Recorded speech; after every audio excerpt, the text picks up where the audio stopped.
Vi skal lige have lavet fundament under vores søjler her.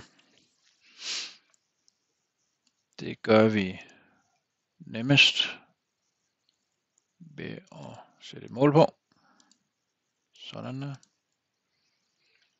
408 minus 2 gange 18 mm.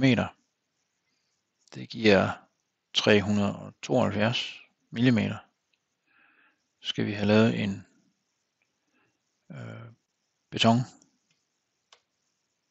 på. Så jeg går under wall og tager udgangspunkt i den beton, som vi tidligere havde. Den ved jeg, den passer i graveringerne. Så siger jeg edit type, duplicate, og så fjerner jeg totallet, og så retter jeg på dimensionen her. 372 mm beton til fundamenter.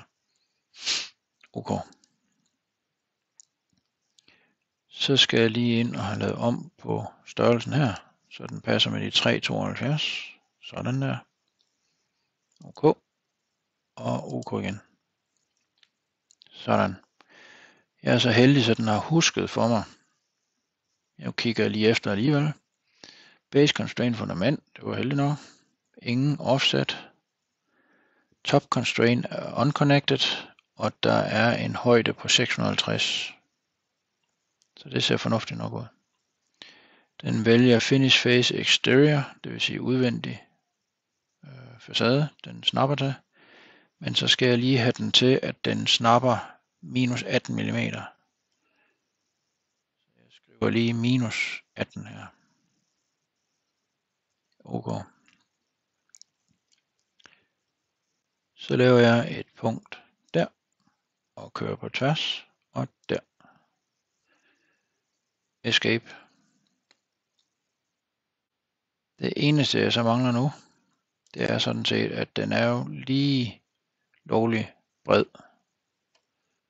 Det vil sige, jeg markerer der.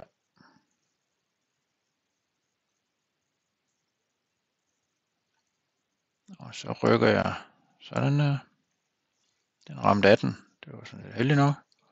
Og i den anden side trækker den lidt. Der ramte den så kun 15. Så markerer jeg lige og skriver 18. Sådan der. Escape 2 gange. Og så har vi faktisk under den første af søjlerne. Så i stedet for at man sidder og justerer det på dem alle sammen, så markerer jeg min fundament, siger copy, og så siger jeg, at jeg vil godt lave flere multiple. Jeg kan lave flere kopier.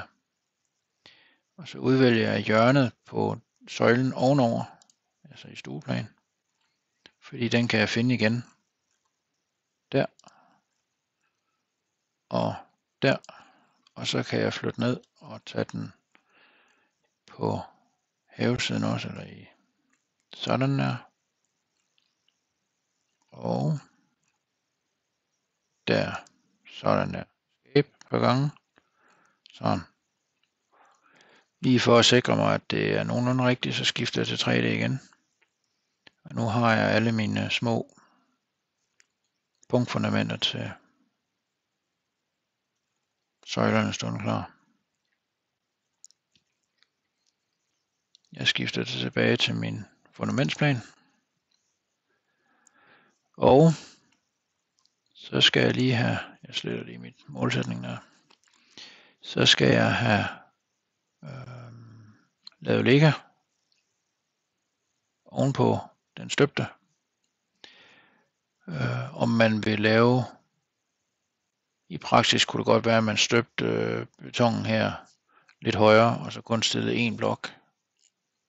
Det vil jeg lade være usagt i denne her omgang. Men jeg vil i hvert fald foretrække, at der kommer en ligger på til at styre, eller til at stille facaden eller søjlen ovenpå. Jeg går i wall. Går ind, og nu har jeg så lavet den på forhånd. Tror jeg nok. Nej, ikke en 100 mm. Jeg har en 120 mm ligger. Og alternativt så går man jo ind. Jeg markerer den her. Siger edit type. 120 mm ligger fundament. Og man kan godt bruge en 120 her. Men ellers så kunne man lave en duplicate og lave den om til en 100 mm. Og så gemme den som en ny, hvor man havde rettet tykkelsen. Nu bruger vi den her 100 mm. Eller 120 mm, undskyld. OK til det. Så siger jeg fundament, den er OK. Base offset, det vil sige 650, den er god nok også. Jeg connecter den i højden. Og jeg siger den unconnected height, altså højden i det hele taget, den er 400, så det passer. Finish face exterior, og den må gerne være i chain. Yes. Så er det bare at vælge hjørnet på den støbte beton, og så køre rundt her. Sådan der. Sådan. Escape et par gange.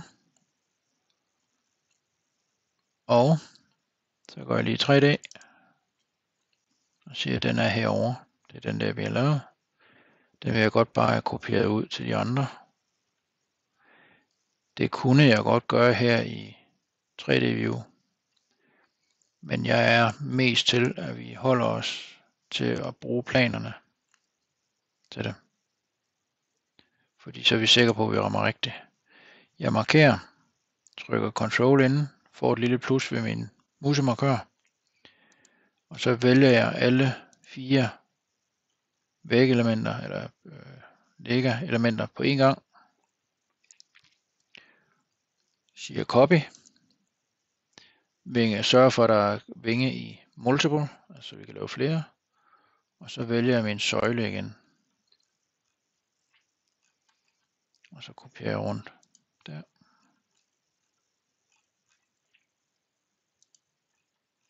Der.